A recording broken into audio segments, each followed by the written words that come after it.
Welcome to the first new Nonsense Wars GBC thing for a while.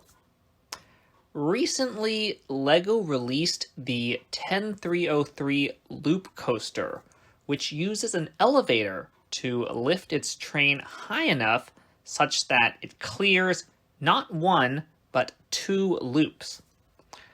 While flipping through some reviews, I discovered that the elevator uses a non-reversing mechanism, and I decided that I had to use this in a GBC module.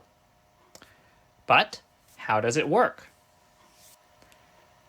I actually had a bit of a hard time figuring this out. Disappointingly, none of the promotional material or the video reviews I watched described or showed the elevator in sufficient detail. I downloaded instructions from the LEGO website, but I still could not visualize how the darn thing worked. In the end, I had to physically build and operate the lift mechanism to see what happened. The elevator car incorporates multiple sets of guide wheels to keep it straight on its track. One of the front sets has tighter spacing than its cohorts.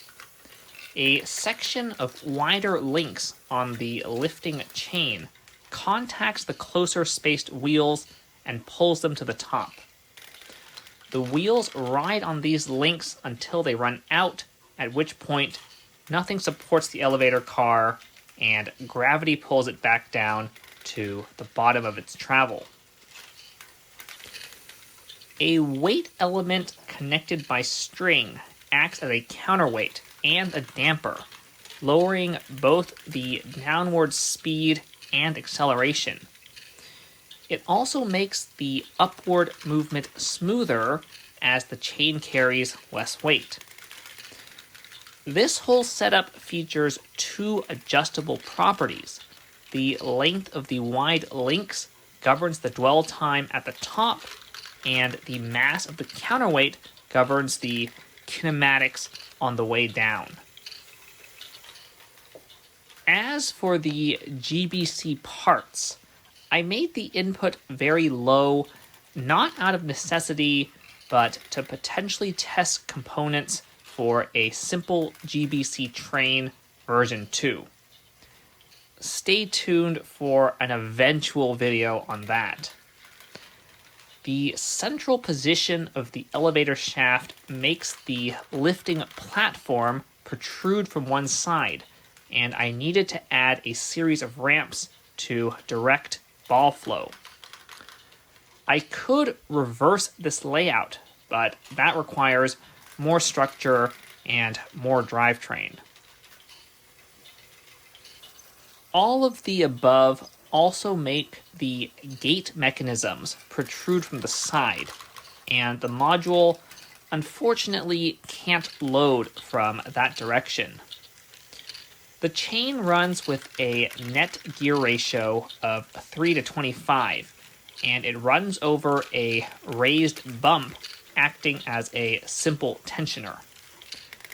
The drivetrain must run in one direction. I did not bother adding an unreverser, but I did bother adding my usual shared power connectors.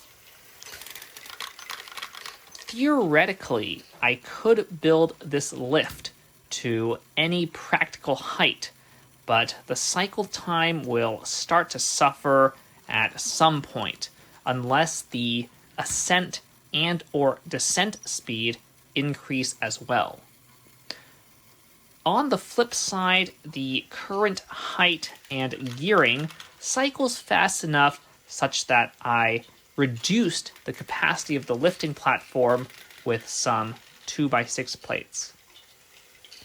It cycles about every 11 seconds and carries about that many balls.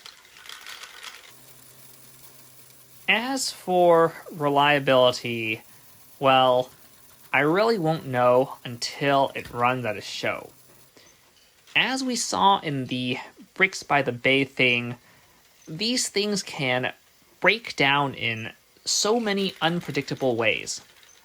The lift does feel a little loose over the rail, but otherwise I think LEGO did a pretty good job on this mechanism. On that note, this is the end of the video. Please consider subscribing if you like what we do, and have a nice day.